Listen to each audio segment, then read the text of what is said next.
सोचो, अगर इंटरनेट तुम्हारे अगेंस्ट नहीं तुम्हारे लिए काम करे तो कैसा रहेगा। आज का इंटरनेट जहां आप स्क्रॉल करते हो, लाइक करते हो, शेयर करते हो, लेकिन कंट्रोल वो किसी और के पास होता है। आपका डाटा, आपका टाइम, आपकी आइडेंटिटी सब कुछ कंपनीज के पास। लेकिन आप एक ऐसा साइलेंट रिवॉल्यूशन शुरू हो चुकी है जिसका नाम है वेब3। ये सिर्फ एक टेक अपडेट ही नहीं, ये एक पावर शिफ्ट है जहां यूजर्स बनेंगे ओनर्स। इस वीडियो में हम बात करेंगे वेब3 है क्या, ये फ्यूचर में क्यों इंपॉर्टेंट होगा और कैसे ये पूरा इंटरनेट और शायद इंसानियत को बदल कर रख देगा। तो वीडियो को एंड तक जरूर देखना, क्योंकि जो आप जानने वाले हो वो सिर्फ नॉलेज नहीं, एक झलक है फ्यूचर का। वेब3 को डिटेल्स में समझने से पहले चलिए समझते हैं वेब 1 और वेब 2 के बारे में बिल्कुल आसान भाषा में। जब इंटरनेट का शुरुआत हुआ 1990s और अर्ली 2000 में वेब 1 आया, जिसमें सिर्फ स्टैटिक पेज थे, मतलब वेबसाइट्स पर ऑनलाइन इंफॉर्मेशंस थे, ऑनलाइन बुक्स की तरह। कुछ रिसर्च कर सकते थे बस, कोई ओपिनियन देने का ऑप्शन नहीं था, कोई इंटरेक्शन का ऑप्शन नहीं था। अप टू ईयर 2003-2004 ज़्यादा से ज़्यादा कंटेंट ही थे, like newspaper only can read. फिर आया वेब 2.0 2004-2005 के बाद। यह था सोशल मीडिया प्लेटफॉर्म्स की entry, like YouTube and Facebook. इस प्लेटफॉर्म पर यूजर को कंटेंट क्रिएशन और कंटेंट मोनेटाइजेशन का अपॉर्चुनिटी मिला। यहाँ हम कंटेंट रीड कर सकते हैं, राइट भी कर सकते हैं। यहाँ फोकस ज़्यादा कंटेंट से हटकर आ गया, ज़्यादा एंगेजमेंट में, ज़्यादा रिटेंशन में, भरपूर एंटरटेनमेंट। फिर आता है वेब 3.0। आखिर वेब 3 होता क्या है? सो बेसिकली वेब 3 इंटरनेट की न्यू वर्जन। यहाँ डिसेंट्रलाइजेशन का कॉन्सेप्ट आया, इसमें ब्लॉकचेन टेक्नोलॉजी के इस्तेमाल होते हैं। अब सवाल यह है कि जब इंटरनेट की वेब 2 वर्जन में सब कुछ अच्छा चल रहा है, तब वेब 3 की ज़रूरत क्या है? हाँ, बिल्कुल सही सवाल है। आप ध्यान दीजिएगा, वेब 3 का खास बात है ब्लॉकचेन टेक्नोलॉजी, जो हमें प्राइवेसी और सिक्योरिटी देता है, ट्रांसपेरेंसी में लाया है रेवोल्यूशन। वेब 2 सेंट्रलाइज्ड है, डाटा सिक्योर्ड नहीं है। यहाँ पर कहा जाए तो पूरी दुनिया के इंटरनेट 2-4 कंपनी द्वारा ही कंट्रोल किया जा रहा है। Google, YouTube, Facebook. हम चाहे या ना चाहे, हमारी 90% इंटरनेट की समय हम इन कंपनीज के स्क्रीन में ही बिताते हैं। किसी भी वेबसाइट पे हम अपनी इंफॉर्मेशन देने के बाद ही लॉगिन कर सकते हैं। पूरी सिस्टम कंपनी की ओनर या एडमिन के कंट्रोल में रहते हैं। जितना एक्सेस आपको दिए जाते हैं उतना ही आप यूज़ कर सकते हो।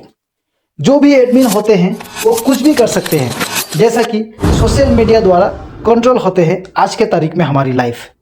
ये कंपनीज आपके डाटा, आपके इंफॉर्मेशन ऐड देने वाली कंपनीज को सेल कर देते हैं। आप जिस तरह से एक्टिविटी करते हो, जिस तरह से सोचते हो, वैसे ही ऐड आपके स्क्रीन पर देखने को मिल जाते हैं। आप जिस टॉपिक पर बात करते हो उसी के रिलेटेड नोटिफिकेशन आ जाता है आपके मोबाइल पर। सोशल मीडिया प्लेटफॉर्म्स पे आप कंटेंट क्रिएट तो करते हो, पर प्रॉब्लम है डाटा कंट्रोल की। आपके डाटा, आपके फोटोज, आपके वीडियोस सब इन कंपनीज के पास है। कुछ भी प्राइवेसी नहीं है वेब 2 में।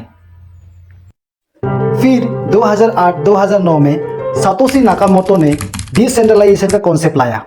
जब बिटकॉइन का इन्वेंशन किया, यहाँ एक और रिवॉल्यूशन की शुरुआत।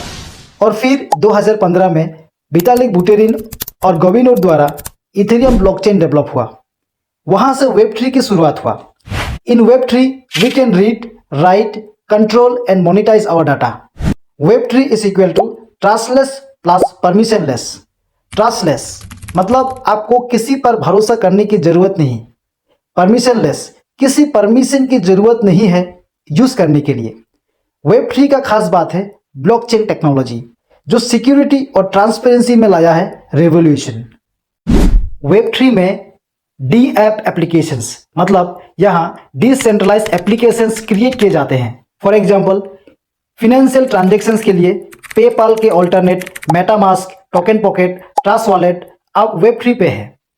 क्रोम ब्राउज़र की जगह ब्रेव ब्राउज़र मिलेंगे आपको वेब 3 पे। स्पॉटिफाई की जगह डिसेंट्रलाइज ऑडियंस मिलेंगे आपको वेब 3 पे। व्हाट्सएप की जगह वेब3 पे स्टेटस मिलेंगे आपको। फेसबुक के जगह ऑल्टरनेट वेब3 पे आपको डिस्ट्रिक्ट मिलेंगे। गूगल के जगह ऑल्टरनेट वेब3 पे आपको प्री सर्च मिलेंगे। यूट्यूब के जगह ऑल्टरनेट वेब3 पे आपको ओडिसी मिलेंगे। दोस्तों, इनसे हमें ज़्यादा कंट्रोल मिलेगा अपनी डाटा पे। हम खुद डिसाइड कर पाएंगे कि हमको किसके साथ शेयर करना है और किसके साथ नहीं करना है। वेब3 प्लेटफॉर्म पे ऑनलाइन ट्रांजैक्शंस भी सिक्योर होते हैं। क्रिप्टो करेंसी का बूम भी वेब3 का इम्पोर्टेंट एस्पेक्ट है।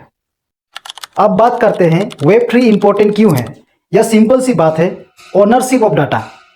आपका डाटा आपके हाथ में, कोई एक पर्टिकुलर कंपनी आपका डाटा ओन नहीं करेगा। No middleman. यहाँ बैंक्स के परमिशन बिना हम ग्लोबली पेमेंट्स कर सकते हैं। डिजिटल आइडेंटिटी, आपके एक वॉलेट ही आपकी आईडी बन जाता है, जहां आपके सारे क्रेडेंशियल्स यानी प्रमाण पत्र होते हैं। क्रिएटर इकोनॉमी, एनएफटीज मतलब नॉन फंजिबल टोकन्स, डाउस मतलब डिसेंट्रलाइज्ड ऑटोनोमस ऑर्गेनाइजेशंस, ये सब क्रिएटर्स को डायरेक्टली पैसा कमाने का मौका देते हैं without platforms cutting A share. For example, आज अगर आप यूट्यूब पे वीडियो डालते हो तो रेवेन्यू का हिस्सा यूट्यूब ले जाता है, पर वेब3 प्लेटफॉर्म्स पे आपको 100% मिलता है।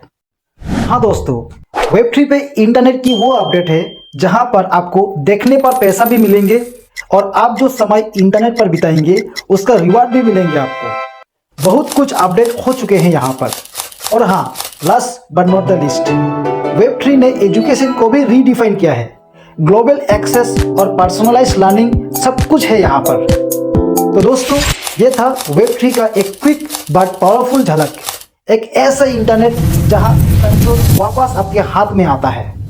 अब सवाल ये है, क्या आप तैयार हो उस फ्यूचर के लिए जहां आप यूजर नहीं ओनर बनोगे?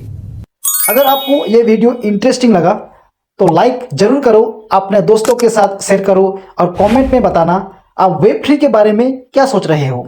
और हाँ, ऐसे ही फ्यूचरिस्टिक कंटेंट के लिए चैनल को सब्सक्राइब करना मत भूलना। मिलते हैं अगले वीडियो में।